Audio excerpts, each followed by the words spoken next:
Let me take you back into the past, a long way back. In the beginning, we never reduce it to that again. Of time, space, until a crust formed. Then it gradually cooled, became solid, and was surrounded by atmosphere.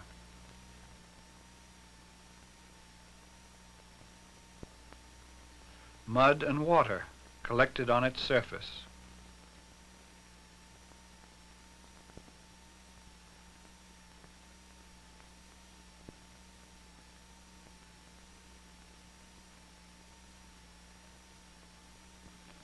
Finally, life could exist. There were steaming forests on land and crustaceans and fish in the sea. Giant lizards came out of the swamps, and lastly there were birds and mammals. Man became the master race. His earliest shelter was probably in caves. On their walls we find today pictures like that of the Stone Age bison in France, painted perhaps 30,000 years ago. Some prehistoric men lived in forests and may have had a sign language akin to this one of more recent times. A Capistrano Indian shows us the gestures for horse, hunger, the empty bowl, and bird.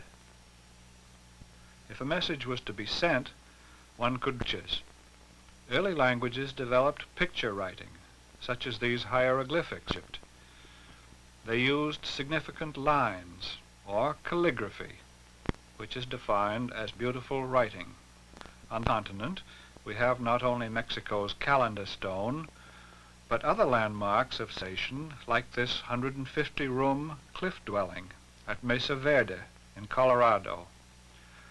While we have no record of the writing of its builders, we can show you a report of a turkey hunt. This rubbing was taken by Agnes Sims from a petroglyph in San Cristobal Pueblo, New Mexico. Here is the Chinese for girl and for mother.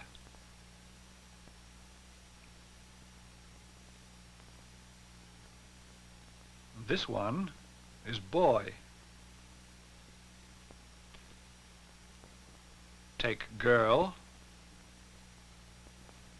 add boy, and you have the Chinese word for good. Notice the similarity between the characters for big, reverence, heaven, and husband. These are the symbols for tree and for forest. Tree Nursery by Paul Clay is in the Phillips collection in Washington, one of the country's most stimulating and varied art galleries. Here, the Chinese word for tree is used spontaneously by Clay because to him, too, it says trees. Pine trees, triangular motif, grass, which is like the Roman numeral 12, and bushes. In my painting of the bridge, the color areas are so vague that they represent grass, stone arches, or automobiles. George Post of San Francisco chose this old 49ers hotel as a study in calligraphy. He has washed in the major areas and is ready to add significant detail. George is left-handed and often uses an old sable brush worn to a dull point. This serves equally well for the shingles, or loaded with Hooker's green, a little yellow ochre and black, for the tree area. These shapes are not reproductions of any particular species, but mere foliage masses to indicate the structure of the trees. how empty the picture looked before it was enlivened by calligraphy.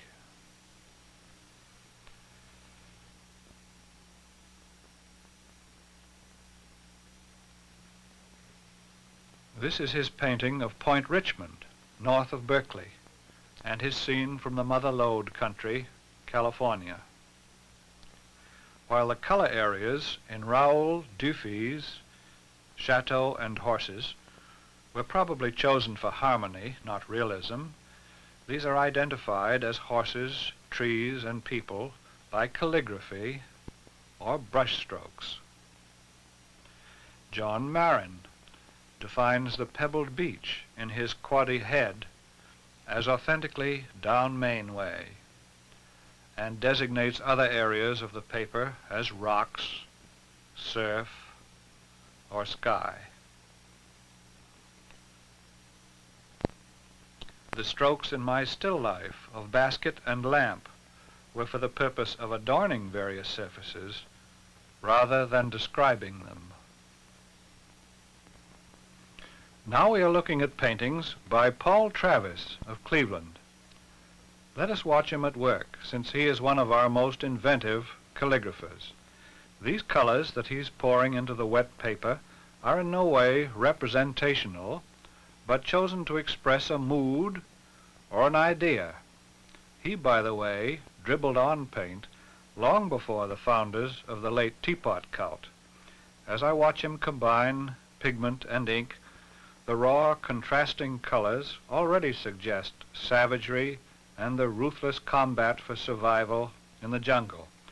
But when I ask him how he expects to find a tiger in that mess, he says it might not turn out to be a tiger, and that sometimes a paper is discarded, as indeed this one will be later. A simple plate for a palette and a variety of brushes are his tools. Before he allows this new paper to dry, he adds spots of casein or gouache. The result satisfies him, and he starts working with a small brush. Since I have already seen the finished picture, I should tell you that the straight line on the left will be the back of a zebu bull's neck. In painting this kind of a picture, Mr. Travis says, the artist should feel opposing forces, good and evil, light and dark, strength and weakness, the yang and the yin.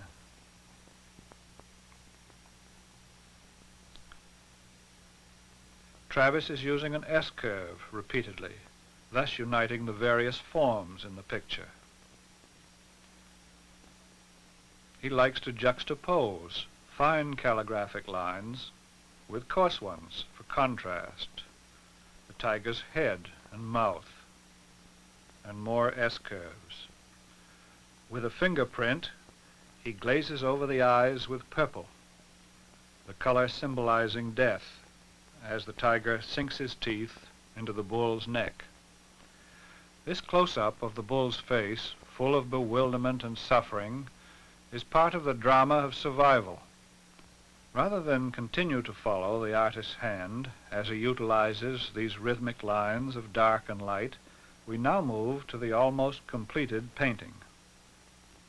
Travis's work is so varied that I should show you several other examples.